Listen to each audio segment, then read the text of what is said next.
Welcome to Make History Podcast. This is your boy Sean B. here with Karen Ingram of Riven Rock Ranch Resort.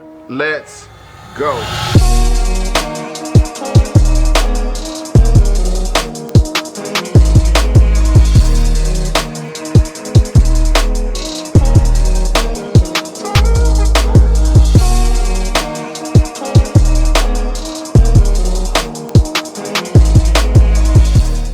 Welcome to Make History Podcast. This is your boy Sean B, and we are back with another session today, and it is very, very special, very special person that's on my podcast today. It is Miss Karen Ingram.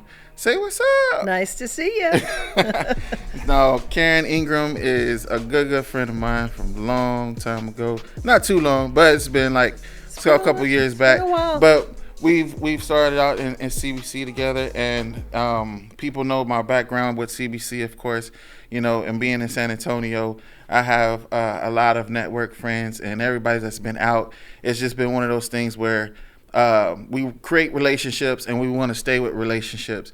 And I have reached out to a lot of folks, and this woman right here is one of the people that I reached out to because I definitely want to sustain a cool relationship with Miss Karen Ingram because she is very special. One thing that that you didn't know is that I carry a lot of people in my heart because they've made a stamp in my life in some sort, and you are one of those people. Oh my gosh, you're gonna make me cry. Yeah, it's gonna be plenty of that. But I'm just saying, overall, real talk. It's been a couple of years since we've seen each other, and this is your first podcast. It is. So I'm old, Sean. I'm old. Old school. But I'm very grateful for you to be there. Also, I forgot, like, share, and subscribe to the podcast if you want to see some more content out there. Just saying, it's going to be a lot more. So, Karen Ingram. Yes, sir. Hello. Hi. How you doing? All right.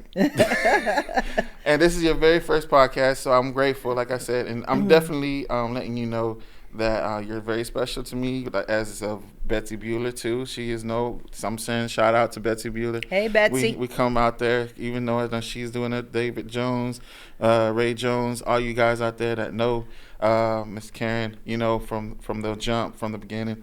Robert Emmett. Just saying shout out to him too, and just giving a grateful shout out to you guys and love, and I love you guys forever. Yeah, and great. You're one of those people that I've seen do a lot of work in your life, and I think one of those productive things about you is that you're very consistent about everything that you do, and I've noticed things like that growing up, watching you and seeing you move. Watching you move as a business person, as a person that cares about folks, community work, just in general, you know, working with ministry in general, is very hard and very dedicating jobs to do.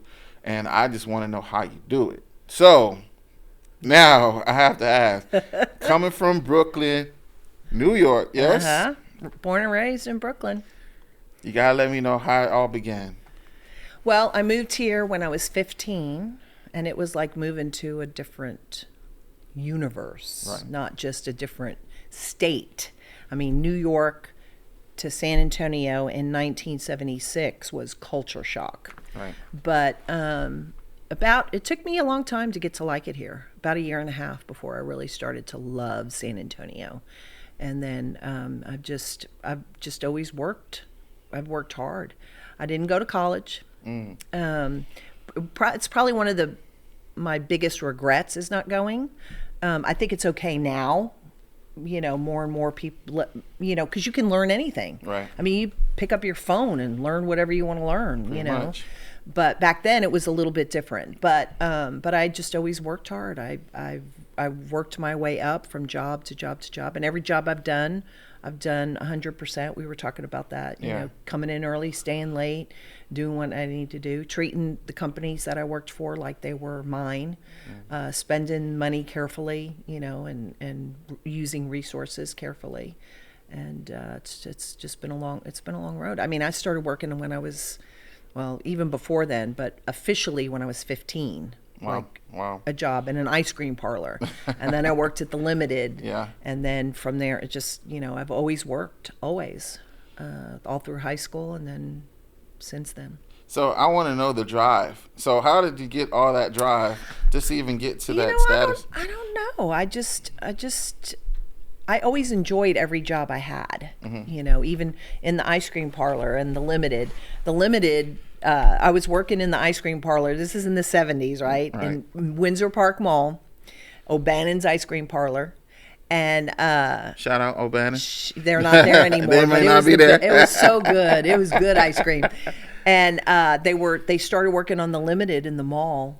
And I knew I was going to like it because it was like more kind of it was hip in New York. It was like, oh my gosh, and I've got to work here. So I started going there, and I would peek my head in every now and then, construction and all of that. And I finally hooked up with the manager, and I told the manager I wanted to work there. And she said, well, how old are you? I said, 15. She said, I can't hire you till you're 16. Right. And I went in almost every day to check on this place, and I kept hounding her. I want to work here. Can I work in the stock room? Can I?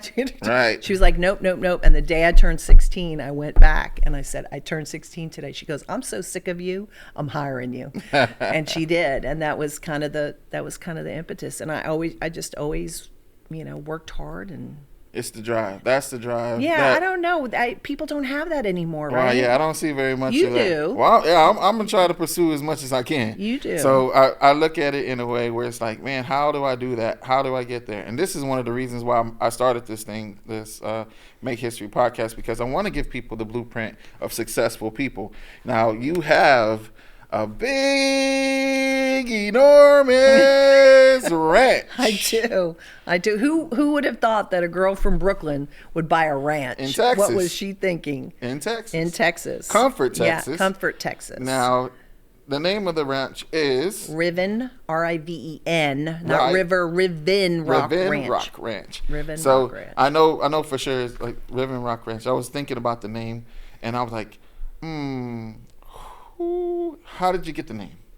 The name came with the ranch. The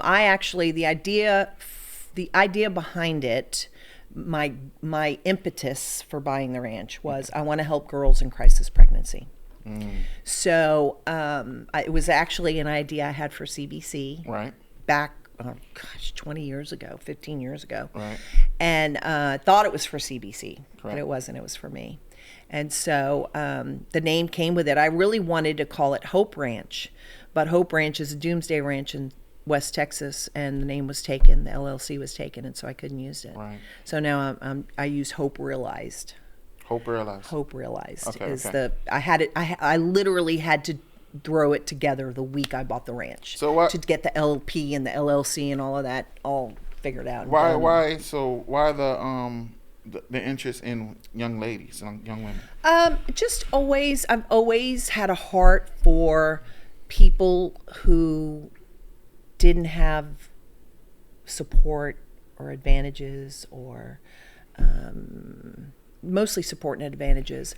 But I was on the board of a nonprofit called Urban Connection, and the lady that ran that was Leslie Grubbs, who is one of my heroes to this day. Shout out Leslie. Leslie, she's just she is an amazing human being, and she was the executive director of Urban Connection, and I was on the board, and it operated out of Lincoln Heights Courts, which is in one of the poorest zip codes in San Antonio. Mm-hmm. And I quickly realized that there were a lot of single moms in there, and they were in cycles of poverty, abuse, trauma, out of wedlock birth, and abortion. And it's all they knew. They didn't realize it was all they knew, but it was, they were kind of stuck. Right. They had no hope. And so that's how the idea was birthed, was thinking about what are we going to do to help these women? You want to overturn Roe v. Wade, and you want to do this, and you want to do that, but what are you doing practically to help people who find themselves in trouble without support? Gotcha. And so that's kind of how it birthed, and the idea was for CBC, and then years later it morphed into what I'm doing now. And so there's so many operations on the ranch that Yeah. what we'll do is once everything's up and running, and I bought the ranch and then COVID hit, and then we Right. had Snowmageddon and this and that, and then the stables closed and the stables are now reopened. It's just back and forth. Right. And it just obstacles. Right. Right. And Obstacles. so you just kind of keep Yeah. pushing through, Yeah. and kind of keep going and doing. But there's so many different things on the ranch because we have 2 event venues. Okay. We have a restaurant, Okay. stables. Okay. There's an art studio, gardens, hay fields. What else do I got? I got a lot. A lot. Oh, vacation rentals. Right. There's 6 vacation rentals on the ranch. So there's going to be something there For someone. to spark their interest, whether it's creating art and selling it in the gift shop, or working in the restaurant, or working at the stables, or working with events, or whatever. There's going to be something that's going to ignite a passion in these girls. We'll teach them a job or a skill on the ranch, and then hopefully they'll be able to take that with them and change their lives. Yeah, I think that's so awesome though, because it's a community thing in general, and you're teaching people life skills. Right. And so developing those, even if you've never been in a situation to where you had vision, I think is huge. I think because even for young men in general and women that grew up in a certain area of life, and we are still trying to find ourselves and trying to just scrape and strive to survive, we need people like in our corner. Yep. And to be able to give them the blueprint in order to live. Yes. And it's not a simple thing to do. It's one of those things that it's necessary. Yeah. And I love that about you. That you're able to do that. So how did you learn the business skills that you're currently doing? I just think throughout the years, I've just gleaned things from every job that I've done. I've learned Wow. something new. You can, and even through trials, to every trial, there's a lesson. You can either choose to take that lesson and learn and grow, or you can become bitter and, Right. flounder. And that it doesn't Right. do anybody any good. Right. So I've just always done that. My job at US Long Distance, which was life-changing, shout out to all my USLD people. It's no longer there. It got bought Right. out by LCI, and I think LCI got bought out by something else. It's just kind of, it was a telecom company back Right. in the late 80s and the 90s is when I worked there. And I was the director of marketing, and so I had a budget, and so I had to plan for that and bills, and there were just so many different skills that I learned, On the job. But back when I went to high school, there was home ec, and there was shop, and there was Right. you learned things. You learned how to balance a checkbook, and those kind of things. They don't do that anymore. Yeah. Well, people don't balance their checkbooks Yeah, anymore. because it's a computer. Everything's, yeah. So everything is on Digital. digital and on a computer, and learning social media and marketing. So you're a part of marketing as well. So, and as far as like marketing piece, so how did you get the ranch to be so popular? And what's so popular? Well, and that was another reason why I kept the name, is because the ranch had a presence in the community and even beyond the community. People knew, because there used to be a restaurant called Terrace Grill there. First of all, gotta thank the gentleman that developed the ranch. His name is Chris Havens, and he is an absolute genius. I mean, this place is unbelievable. And he spent 10 years. He put his heart and soul into it, and it shows. I mean, the detail, the attention to detail. Right. And he's still around. He's in Comfort. I can call him when I have a question about something. Awesome. He's just an incredible human being. He's just been so helpful. And I literally thank God for him every day, because he's created this beautiful place. I'm sorry, where was I going with all that? Comfort, the beautifulness. Comfort. Yes. Yeah, it's just an incredible place. And Comfort is just a nice little community. Yeah. And but no, there was something else we were going. I was going in one. See, squirrel. No, I it's told all you. good. I told you I went off. It's fine. Can't remember why, but I can't remember what the question was. It was Well, something it was. about. I was wondering about the atmosphere of Comfort, like how beautiful it is, and just relaxing and things. Yes. And so I was just. It really is. I mean, listening. people. When I first went to see the ranch, I only went there to get ideas. I didn't go there with the idea that I was going to buy this place. Right. And I literally, when I pulled through the gates, I knew it was it. I knew it was where I wanted to put Hope Ranch. Still didn't know at that point that I couldn't use Hope Ranch, but that's what I wanted. Right. And then it's just an amazing, it's just beautiful. I mean, Chris Havens, like I said, he did just an incredible, but the views and the peace that you feel. I mean, everybody that comes there, you just kind of feel like you're disconnected from the rest of the world. What goes into a process of trying to find a place like a ranch, or trying to find land or buy land? What are some processes that you have to think through in order to be able to get something like that? Well, for me, when originally we were just looking for raw land. Okay. And we were going to build things in phases over several years and not get too far into debt. And that was the main purpose of it. And we started looking. I just wanted 50 acres in the hill country with some kind of water on it, whether it was a stream or a pond or a tank or whatever. Right. I just wanted water. I wanted living water. Right.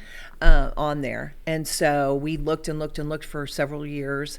And then a friend of mine, Brian Bribel, another shout out there. Brian, this ranch came to his attention and he said, "Hey, it sounds like it would be a good fit for Hope Ranch." And I said, "Well, what do you mean?" And he said, "Well, it sounds like it already has everything you want." And I said, "Yeah, if it already has everything I want, it's going to be too much money. What are you talking about?" And so he's like, "Oh, well, you don't want to go see it?" And I was like, "No, let's go see it. It'll give us some ideas for what we want to do." And he and I were going to be partners in this. And then it ended up, he had like 5 big projects going on and he couldn't do it. I pulled in, knew I wanted it, and it just kind of went from there. I made an offer. The offer was rejected, and I was in the process of making another offer, and somebody came in and bought it out from under me. And they had it for a year, and then a year later I bought it from them. Wow. Yeah. Wow. Yeah. Jeez. So it was kind of crazy. So there is tons to think about, because you think about infrastructure, utilities, and I'm in the country. Right. So we've got wells, and we have septic. I have 11 septic Tanks. units. I have 3 wells. It's just insane. The infrastructure alone, the road system and the rock work, and it's just crazy. And there's 24 buildings on the ranch. Wow. I have 90 acres of hay fields. I mean, it's crazy. And you have I don't know what I was thinking. I'm just thinking, yeah. But I mean, it sounds like a project. So you're the project manager of this thing, but at the same time, you have help.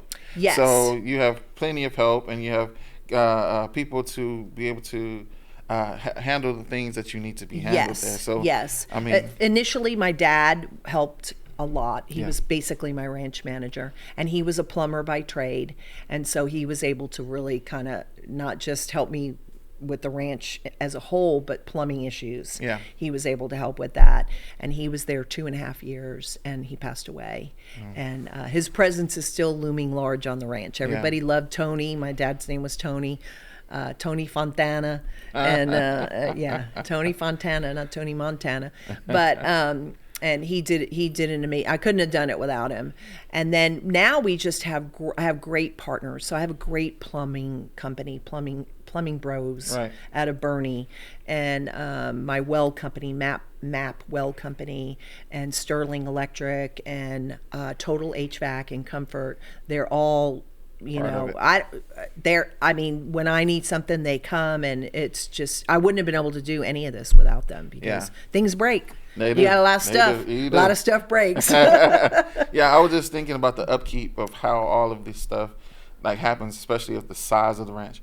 And so it's just being on a ranch like that. I know I need to visit it for sure. You do. And that is a goal of mine, like to get out there.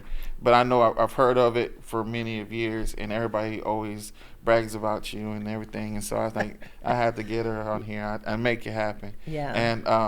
And talk about the ranch, because it's like, it's really cool, and it's relaxing, and it's one of those things where you just want to kind of like, if you have all these stressors that's going on in your world, this is probably one of the places to come out and relax and just forget about the everyday things of life, and just kind of just bask in and the presence And the glory and the glory presence of God. What's going on? Absolutely. Yes, and so that's what I love about that.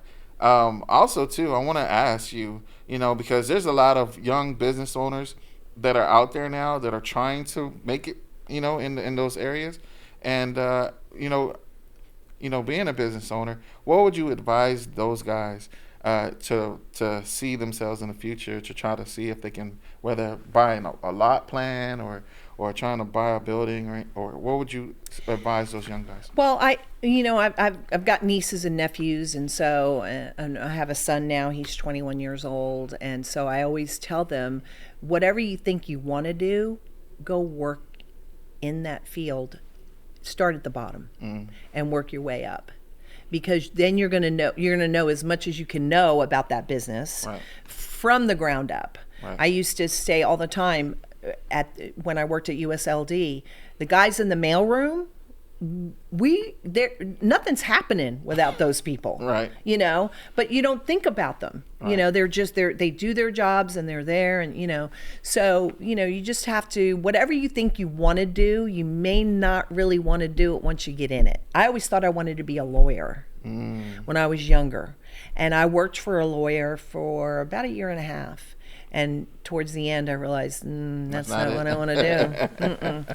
No. So I think you just take a job in the mailroom of a big company that you think, Merrill Lynch or whatever you think you want to do. Right. Take that low job, work your way up. Same thing with, McDonald's. I mean, it's a restaurant. Right. You can get a job at McDonald's. Right. It may not be, you're not making a lot of money, but you're going to learn some stuff. Right.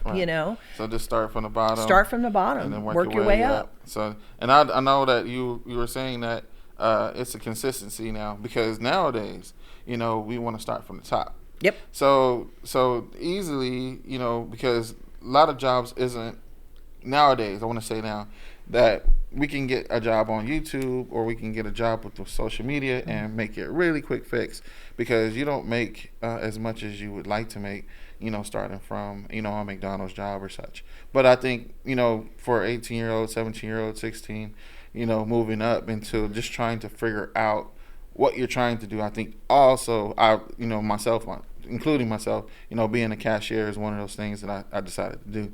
But pushing forward, I always looked up to business prospects of different areas of that job, because being a CEO or trying to be in an entrepreneurship or any of those things matter to me, but you have to have a certain mentality in order to get there.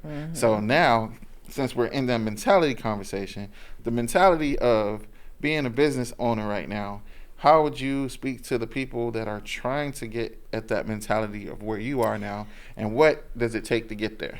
I think you can't have a "that's not my job" attitude. I think people today have a "that's not my job, I ain't doing it." Right. They just coast along, they do the bare minimum, and that's it. And then they expect to be rewarded for that.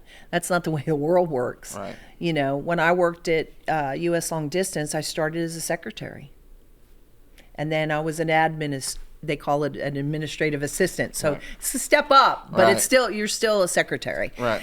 But even when I did that, I always did something else. So I was assistant to the president of the company, and I did travel. I booked travel, and I helped with investor relations, and I was also assistant to the CFO. Not all at the same time, but I always had 2 or 3 roles that I was doing all at the same time.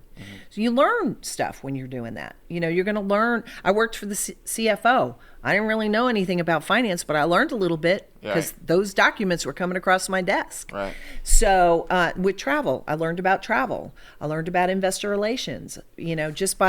I was an assistant. I was an admin. Right. But I learned those things, and then how to book, things like that. Right. And I always did 2 or 3 things. I didn't say that's not my job. I'm his assistant. I'm not doing that. Right. Because I could have. Right. But I didn't. Right. And so I learned all these different skills, and you just kind of Step out of your comfort zone. you got to step out of your comfort zone. Yeah. Absolutely. And take on more work and work a little bit longer and work a little bit harder. I was the first one there in the morning, and I was one of the last people to leave at night. I mean, even when I did CBC, they had to throw me out of there at 11 o'clock at night because I was decorating for Christmas. I know. Karen, we want to go home. And so, and that's the way you've got it. That's the way you got to do it. And it's not going to pay off right away. I mean, it took me years. I mean, I worked at U.S. Long Distance for years and created wealth from that because we had stock options and that kind of thing. And so that's where I built a little bit of my wealth. And that was in the 80s and 90s. Right. And then, I was married, and so we had wealth and investments and all that kind of stuff. And so I was just able, it took a long time. I mean, I was 58 when I bought the ranch. Wow. I wasn't 22. Gotcha. I was 58. I've been through some stuff. Right. Experience. And so experience, Mm-hmm. So it's okay that you don't realize your dream when you're 25 or 30 years old. Because I appreciate it a lot more. Nice. Well, did you want to shout out your social media or anything like that? Or website? How about the website? Riven Rock Ranch is on. We are on Facebook and Instagram. Riven Rock Ranch Resort, I think, on Instagram. Website is rivenrockranch.com. Yes, and It's also pretty easy. It'll be a part of the YouTube page as well. I'll have it out there as much as possible. You'll see the Riven Rock Ranch logo and everything that has to do with social media. One other thing I forgot to talk about was Calabria Pizzeria. Oh. So that's on the ranch. Another partner. They're fabulous people, Keith and Kelly Mackay, and their son Cole, and they run the restaurant. I don't run the restaurant. I just eat at it. Right. But it's fabulous. Right. I mean, it's really, really good. And they've been with me since the grand opening. Nice. They did a little pop-up initially for the grand opening, and then they did some pop-ups beforehand. And now they've been on the ranch for about 4 years steadily. And they're open on the week. They're open on Thursdays and Fridays for dinner, and Saturday all day. And it's some of the best pizza you'll ever have. You heard it. You heard it here on Make History Podcast. Y'all go out there and go check out the ranch so you can relax. We'll be back next episode. Thank you.